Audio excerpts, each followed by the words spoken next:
Hello students, चलिए आज हम लोग देखेंगे रेलवे ग्रुप डी और एसएससी के लिए मिक्स्ड प्रैक्टिस सेट है। ठीक है, जो आपके हर एग्जाम के लिए यूजफुल होगा। अगर आप रेलवे आरआरबी ग्रुप डी का दे रहे हैं या एनटीपीसी का दे रहे हैं या एसएससी का कोई एग्जाम दे रहे हैं, ठीक है, सीजीएल हो, सीएचएसएल हो, जीडी हो, सबके लिए यूजफुल होगा। तो चलिए शुरू करते हैं हम लोग सेट।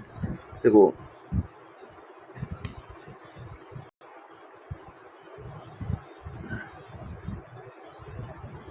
तो पहला क्वेश्चन देखो क्या कह रहा है यदि एक वस्तु की कीमत में 20% की वृद्धि होती है फिर 20% की कमी होती है तो शुद्ध परिवर्तन क्या होगा। तो इस टाइप का क्वेश्चन याद रखना। अगर सेम चीज़ क्या है, इंक्रीज है, सेम चीज़ डिक्रीज है, तो हमेशा याद रखना ये x² अपॉन 100 की डिक्रीज यानी कमी होती है। ठीक है, तो 20%, तो 20 का स्क्वायर करेंगे तो 20 गुणे 20/100, तो 20 से कम 20, 20 पंचे 100, 5 चौको 20, तो कितना आ जाएगा, 4% की कमी आ जाएगी। ठीक है, तो ऑप्शन नंबर कौन सा करेक्ट हो जाएगा, ए वाला। समझ आ गया। चलिए बढ़ते हैं नेक्स्ट वाला। ठीक है, अभी देखो नेक्स्ट में क्या कह रहा है, क्वेश्चन नंबर सेकंड क्या कह रहा है कि ये ए रेशियो बी है, 3:5 दिया हुआ है, बी रेशियो सी दिया हुआ है, 10:7 है। ठीक है, और find A ratio B ratio C, ये आपको ग्रुप डी में 2018 में पूछा गया प्रश्न है। ठीक है, तो सिंपल सी बात है, आपको A ratio B ratio C find करना है। तो आपको यहाँ पर ये चेक करना होता है कि ए रेशियो बी लिख लिया, ठीक है, 3:5, तो जो नेक्स्ट रेशियो स्टार्टिंग होगी वो बी से ही होनी चाहिए, क्योंकि यहाँ पर खत्म बी से हो रहा है। ठीक है, तो बी रेशियो सी लिख लिया, कोई दिक्कत नहीं, 10:7। तो आपको क्या करना है, बस क्रॉस मल्टीप्लाई कर लेना है। ठीक है, तो 3 दाम 30, 5 का मल्टीप्लाई 10 करेंगे, 5 दाम 50, और 5 का मल्टीप्लाई 7 में करेंगे, 5 7 35, तो उसको 5 से काटेंगे तो 5 6 30, 5 दाम 50, 5 7 35, 6:10:7। ठीक है, ऑप्शन ए करेक्ट हो जाएगा।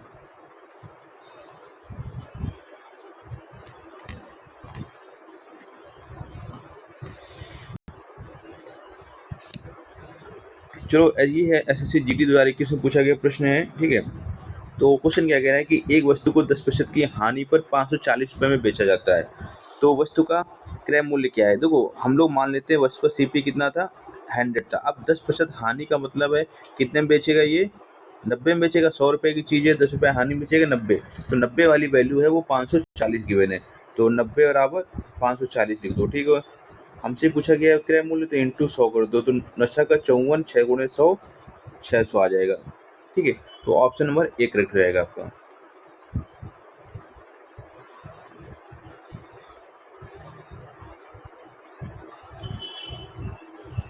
देखो, अगला क्वेश्चन नंबर 4 क्या कह रहा है कोई धनराशि 10% वार्षिक साधारण ब्याज की दर से 2 वर्षों में 1440 हो जाती है, तो मूलधन ज्ञात कीजिए। अब समझो, रहा है 1 साल का ब्याज है 10 रुपये, तो 2 साल का ब्याज कितना हो जाएगा, 20 रुपये। ठीक है, ये हो गया आपका सिंपल इंटरेस्ट यानी ब्याज। ठीक है, अब आपको पता है कि प्रिंसिपल कितना होता है, 100, तो जो अमाउंट बनेगा वो कितना बन जाएगा, 100 + 20, 120 यूनिट या 120 भाग। तो यही 120 भाग की वैल्यू क्या है, मिश्रधन की वैल्यू क्या है, 1440 है। हमसे पूछा क्या जा रहा है मूलधन, तो मूलधन हमने कितना माना था, 100 यूनिट यानी 100, तो 0 से 0 12 से काटेंगे तो 12, तो 1200 हमारा आ जाएगा आंसर। तो ऑप्शन नंबर ए करेक्ट हो जाएगा। कोई दिक्कत समस्या।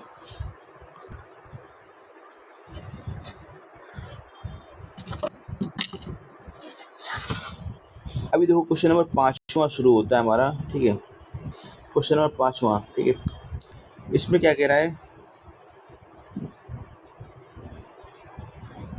कि द एवरेज एज ऑफ 8 संख्याओं का औसत है 24 है, यदि 36 को घटा दिया जाए तो नया औसत क्या होगा। तो जो 36 हटाएंगे ना, तो जो, ठीक है, पहली संख्या 8 थी, अब कितनी बचेंगी, 7, तो ये 36 से 7 संख्याओं में बराबर बराबर बटेगा, तो 36/7, तो 7 × 35, ठीक है, 10 आ गया, यानी 5.1 समथिंग हो जाएगा। ठीक है, अब पहले कितना था, ये 24 था। ठीक है, अब संख्या हटी है तो मतलब क्या होगा, एवरेज कम होगा, 24 माइनस 5.1, तो कितना हो जाएगा ये,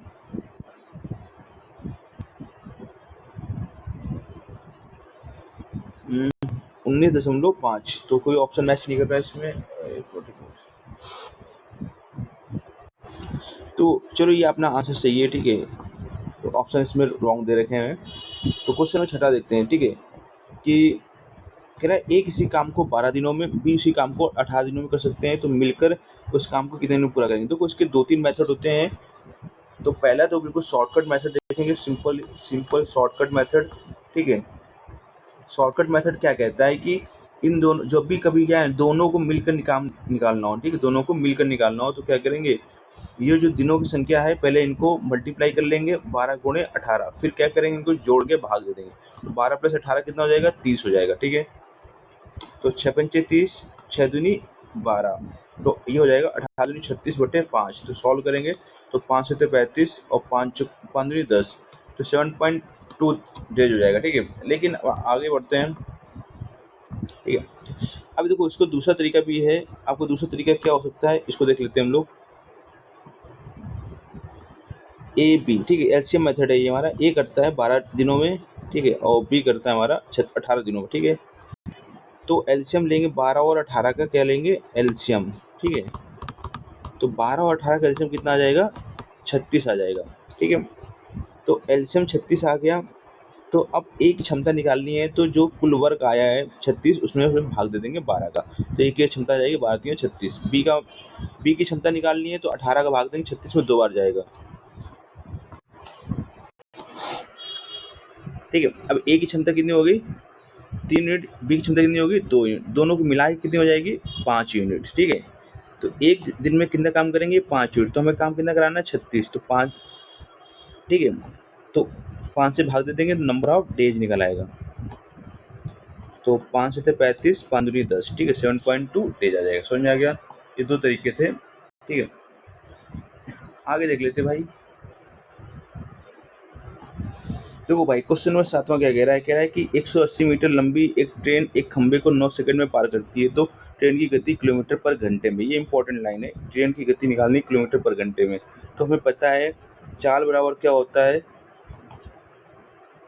दूरी बटे समय। समझ में आई बात। ठीक है, तो दूरी कितनी हमें दे रखी है, 180 मीटर। ठीक है, और समय कितना देखा है, 9, तो ये आ जाएगा 20 मीटर पर सेकेंड। ठीक है, अब हमें जाना है किलोमीटर पर घंटे में, तो ज़्यादा में जाने के लिए ज़्यादा से मल्टीप्लाई, यानी जो ऊपर वाली वैल्यू होनी चाहिए वो ज़्यादा होनी चाहिए। ठीक है, 18/5 से। ठीक है, तो 20 गुणे अगर 18/5 करते हैं तो 5 चौको 20, 18 चौको 72 किलोमीटर पर घंटा हमारा आंसर हो जाएगा। तो ऑप्शन नंबर 1 करेक्ट रहेगा।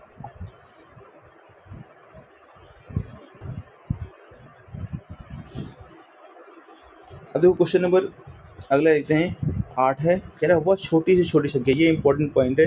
तो छोटी छोटी संख्या की बात की जा रही है तो most of the time LCM ही निकालना होगा। कह रहा है 12, 15, 20 से विभाजित करने पर शेष स्थिति में 5 बचे। ठीक है, जब इस टाइप क्वेश्चन हो जिसमें शेष 5 बच रहा होगा तो हमेशा एलसीएम निकाल के, ठीक, उसमें ये शेष जोड़ देते हैं। तो पहले 12 और 15, 20 का एलसीएम फाइंड करते हैं, तो इसका एलसीएम फाइंड करने का तरीका क्या होता है वो भी देख लो भाई। ठीक है, तो हम लोग ऐसा नंबर चूज करते हैं जो ठीक है, इनको तीनों को डिवाइड कर दे, तो ऐसा कोई नंबर तो मिल नहीं रहा, तो फिर हम लोग क्या करेंगे, अपना बेसिक से सॉल्व करेंगे। ठीक है, तो 2 छक्का 12, 15 और 10। ठीक है, पे करेंगे 2 तियाँ 6, 15, 2 पंचे 10। अब देखो रहा 3 है और 5 है, ये दोनों ही 15 के मल्टीपल है, तो 3 भी खत्म, 5 भी खत्म, बचा क्या 15। तो जो 15 आएगा इसका मल्टीप्लाई करेंगे 2 में, 15 30 दूनी 60, तो जो हमारा एलसीएम आ जाएगा वो कितना आ जाएगा, 60 आ जाएगा। ठीक है, हमें जो आंसर निकालना था, कह रहा है प्रत्येक स्थिति में 5 शेष बचे, तो हम लोग क्या करेंगे, एलसीएम में ये 5 जोड़ देंगे, तो हमारा आंसर कितना हो जाएगा, 65। समझ में आ गया।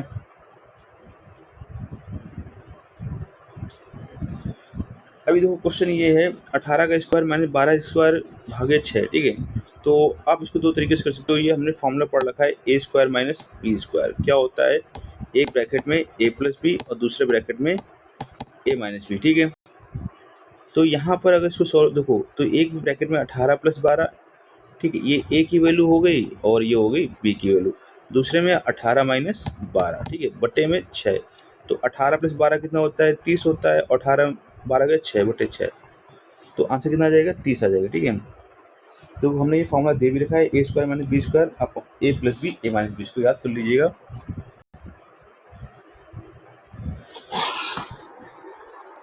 देखो भाई कह रहा है कि 7 सेंटीमीटर त्रिज्या वाले एक वृत्त का क्षेत्रफल ज्ञात कीजिए। देखो त्रिज्या अगर 7 सेंटीमीटर है तो एक चीज आप याद कर लो, ठीक है, क्या याद कर लो, अगर रेडियस 7 है तो उसका पेरीमीटर हमेशा याद रखना 44 होगा और जो एरिया होगा वो 154 होगा। तो अगर आपको ये चीज़ याद होती तो आप डायरेक्टली किस पे टिक मार देते, इस पे, ठीक है। अगर नहीं याद है तो आप इसको फार्मूला देख लो, ठीक है। वृत्त के क्षेत्रफल का जो फार्मूला होता है पाई आर स्क्वायर, तो पाई की वैल्यू 22/7 और आर की वैल्यू कितनी हो गई, 7 है इंटू 7, तो 7 से 7 गया 22 गुणे 7, कितना जाएगा 154। तो अगला सेट देखते हैं, कह रहा है कि 6 सेंटीमीटर भुजा वाले घन का आयतन, ये आपके CCSL 2019 से पूछा गया प्रश्न है, ठीक है। तो जो हमारे घन का आयतन होता है वो a क्यूब होता है, ठीक है, यानी भुजा का क्यूब। तो 6 भुजा कितनी हमारी 6, तो 6 का क्यूब कितना हो जाएगा 216। ये चीज तो क्यूब वगैरह तो आपको याद होना चाहिए।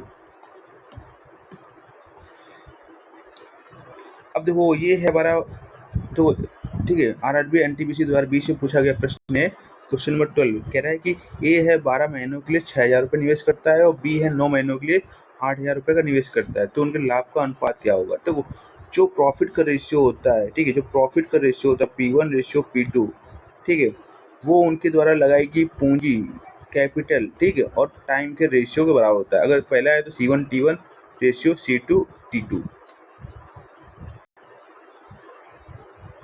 तो जो पहला व्यक्ति है वो 12 महीने के लिए लगाता है, तो टाइम कितना है 12 है, ठीक है, कोई दिक्कत नहीं है। कितने रुपये लगाता है 6,000, लिख लो भाई 6,000 रेशियो, ठीक है। सेकंड व्यक्ति है वो 9 महीने के लिए लगाता है और टाइम कितना लग रहा है उसको 8,000 रुपये, 8,000 रुपये लगता है, लगाता है। तो 3 जीरो से 3 जीरो उड़ गए, ठीक है। 3 त्रिका 9, 3 दूनी 6, ठीक है।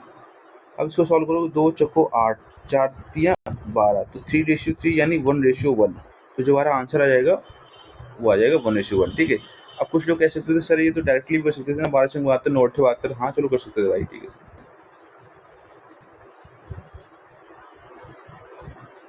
क्वेश्चन नंबर 13 देखते हैं, ठीक है। कह रहा है 5 वर्ष पहले एक पिता की आयु उसके पुत्र की आयु की 4 गुनी थी, तो पुत्र की वर्तमान आयु 15 वर्ष है, तो पिता की वर्तमान आयु क्या है। देखो भाई 5 वर्ष पहले है, ठीक है, पुत्र की आयु 4 गुनी थी, तो अगर बेटे की अभी 15 है तो 5 वर्ष पहले कितनी रही होगी 10 वर्ष, ठीक है। तो उसके पिता की आयु उसके पुत्र की आयु की 4 गुनी थी, यानी पिता की उम्र कितनी हो जाएगी 10 चौको 40, फादर की एज हो गई, ठीक है। अब कह रहा है कि फादर की एज अभी क्या है, तो अब ये तो 5 साल पहले है, तो 5 साल बाद क्या होगी, ज्यादा होगी, तो 40 5 5 45, ठीक है।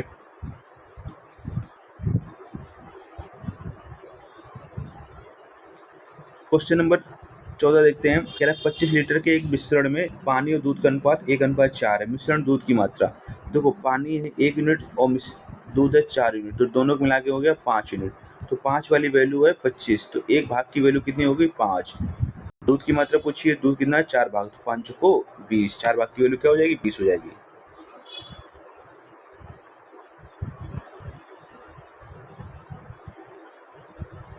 क्वेश्चन नंबर 15 देखो क्या कह रहा है कि एक नाव है गति की धारा के अनुकूल 15 किलोमीटर पर घंटा और धारा के प्रतिकूल 9 किलोमीटर पर घंटा है, ठीक है। शांत जल में नाव की गति क्या है, तो समझो रहा, अगर अनुकूल जा रही है तो दोनों की स्पीड क्या हो जाती है बढ़ जाती है, x प्लस वाई हो जाती है। अगर नाव की चाल x है, धारा की चाल y है, तो दोनों जुड़ जाएंगी, ठीक है। तो x प्लस वाई की वैल्यू कितनी हो गई 15। अब प्रतिकूल जा रही है, ठीक है, प्रतिकूल, तो अगर ये देखो ये अगर इधर से जा रही है तो इधर से जा रही है, तो दोनों की चाल क्या हो जाएगी कम होगी ना, तो x minus y equal to दिया हुआ है 9 किलोमीटर, तो y से y कैंसिल, तो x प्लस एक्स कितना हो गया 2x, 15 9 24, ठीक है। तो x बराबर कितना हो जाएगा 12। वैसे हमें ट्रिक पता है, क्या पता है भाई, शांत जल में नाव की गति 12 किलोमीटर। अगर हमें शांत जल में नाव की चाल निकालनी होती है तो इन दोनों वैल्यू को जोड़ लेते हैं, 15 9 24 और 2 का भाग दिया 12 आ जाएगा। अगर हमें क्या निकालना है धारा की चाल, तो इन दोनों को घटा देते, 15 में से 9 हो गया 6, 6 में 2 का भाग दो 3, समझ में आई बात।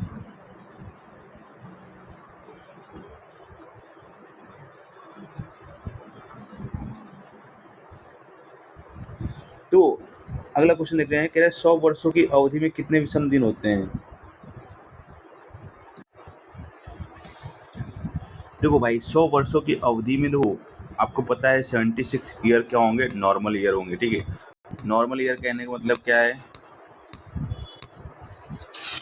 कि आपके जो एक साल में दिन होंगे वो 365 डेज होंगे, ठीक है।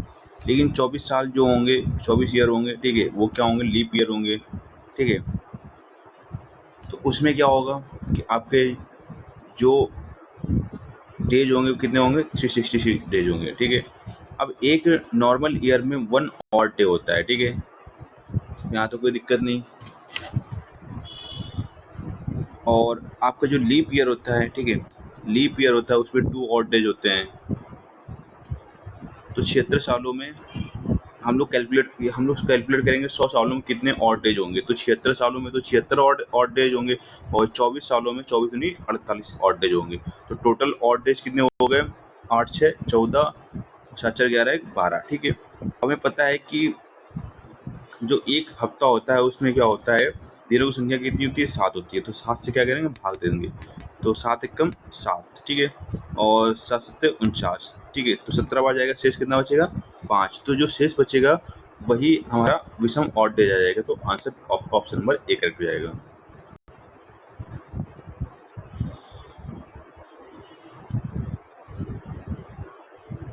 तो वो कह रहा है एक पासा है वो फेंका गया है, आभास संख्या प्राप्त होने प्रायिकता क्या होगी। तो आभास संख्या क्या होती है, जिसमें कि ओनली 2 फैक्टर्स होते हैं, ठीक है। ओनली 2 फैक्टर्स मतलब वो संख्या या तो 1 से कटेगी या तो खुद से कटेगी, ठीक है। तो अगर पासा अगर हम लोग फेंक रहे हैं तो आपको ये नॉलेज होनी चाहिए कि पासा अगर फेंक रहे हैं तो ये तो 1 आएगा, 2 आएगा, 3 आएगा, 4 आएगा, 5 आएगा, 6 आएगा, ठीक है।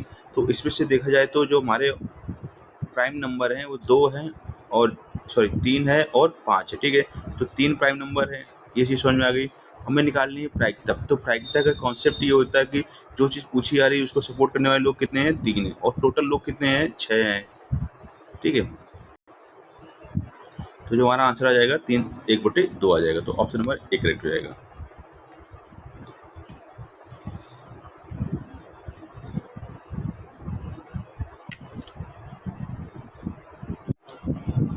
देखो क्वेश्चन क्या कह रहा है, 3 और 4 बजे के बीच किस समय घड़ी की दोनों सुइयां एक साथ होंगी, ठीक है। कोइंसाइड होंगी, संपाती होगी, यानी एक दूसरे के ऊपर एक दूसरे के ऊपर होंगी, ठीक है। तो समझो जरा, ये 3 वाली घड़ी है, अब इसको कोइंसाइड होना है एक दूसरे के ऊपर, तो इसको ये इनके बीच हर खाने के बीच 5 मिनट का गैप होता है, कोई दिक्कत तो नहीं है। तो इसको अगर एक दूसरे के ऊपर कोइंसाइड होना होगा तो इसको 15 मिनट ट्रेवल करके आना होगा, ठीक है। ये चीज़ समझ में आ रही है। तो ये ट्रेवल करने का मतलब ये क्या हो गई, डिस्टेंस हो गई, ठीक है। 15 मिनट डिस्टेंस को कवर करना होगा, ऐसे मान लो 15 मिनट का डिस्टेंस कवर करना होगा। अब क्या होगा, जो आपकी ये हैंड है, ठीक है, अगर इसको 3 से 4 पे जाना है, ठीक है, तो 1 आवर में, ठीक है, 60 मिनट घूमती है। ये चीज़ समझ में आ रही है, ठीक है। और जो स्पेस होता है ये कितने मिनट का होता है, 5 मिनट का होता है, ठीक है। तो जो जो आपको क्या बोलते हैं, आवर वाली घड़ी होती है, वो 5 मिनट के स्पेस से घूमती है, ठीक है, 1 घंटे में। तो 5 मिनट स्पेस पर आवर, ठीक है, ये चीज़ समझ में आ रही है। अगर इसको, ठीक है, अगर इसको पूरा मूव करके आना है तो पूरे 60 मिनट घूमेगी जो आपकी मिनट वाली घड़ी है, ठीक है। तो मिनट हैंड मूव करेगी 60 मिनट, ठीक है, 60 मिनट पर स्पेस, ठीक है, समझ में कितना, 60 मिनट स्पेस पर आवर, ठीक है, इसे समझ में आ गई। अब देखो दोनों की रिलेटिव स्पीड क्या हो जाएगी, क्योंकि एक ही डायरेक्शन में घूम रही है, 55 हो जाएगी। और हमें कवर कितना करना है, 15 मिनट, और स्पीड कितनी है, 55। तो 5 या 15 11, तो ये आ गया 3/11 घंटे। अब इसको कवर कन्वर्ट करना है हमें मिनट में। तो 118, 11 कम 11, 7 11 छक्का 66, ठीक है। तो 16 से ही समथिंग क्या आ रहा है कहीं पर, हाँ ये। तो ऑप्शन नंबर ए करेक्ट हो जाएगा। 3:16 4 से 16 से 4/11 मिनट, ठीक है।